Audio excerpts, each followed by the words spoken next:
Hey bestie, I've had a ton of mechanical vent requests lately, so let's start with some basics before we dive into more complicated information. In today's Chalk Talk, let's talk about ideal body weight for initial vent settings. Knowing this helps us to determine the tidal volume for mechanical ventilation. This is based on a patient's height and not their weight, because regardless, height does not fluctuate.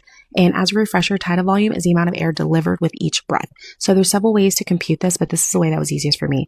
So this is our example for a patient who is 5'6", going to be put on a ventilator. So our formula is 106 plus 6, height minus 60.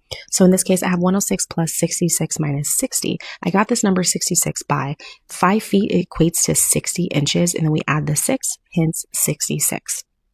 So 106 plus 6 times 6, which is 36. So when I add that number up at the bottom, 106 plus 36, you're going to get 142 pounds. So for a male who is 5'6", he's roughly somewhere between 142 pounds as his ideal body weight. Now, with ventilators, we do not work in pounds, so this number is going to need to be converted to kilograms. So 1 pound roughly gives you about 2.2 kilograms. So you're going to take 142 and you're going to divide that by 2.2 in order to convert this number. So we have 142 divided by 2.2, which should give you about 64.5 kilograms. So because we don't also do decimals with ventilators, you want to round that up. Remember in school, 5 and up, round up. That applies here. So a patient who is 5'6" and is a male, his ideal body weight in kilograms is going to be roughly 65, give or take. So when we first intubate as an RT in most facilities, we have autonomy to pick our initial vent settings. I'll eyeball a patient quickly and get a suitable tidal volume, because let's be real, in an emergency situation, we're not doing all this. This is for after the fact.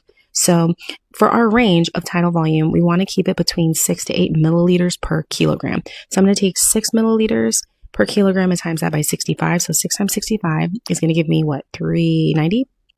So we're going to take 390 is our low portion of the range, and my high portion of the range is going to be 65 times 8, which is going to give me, I can't think here, do some numbers. Calculator, where are you?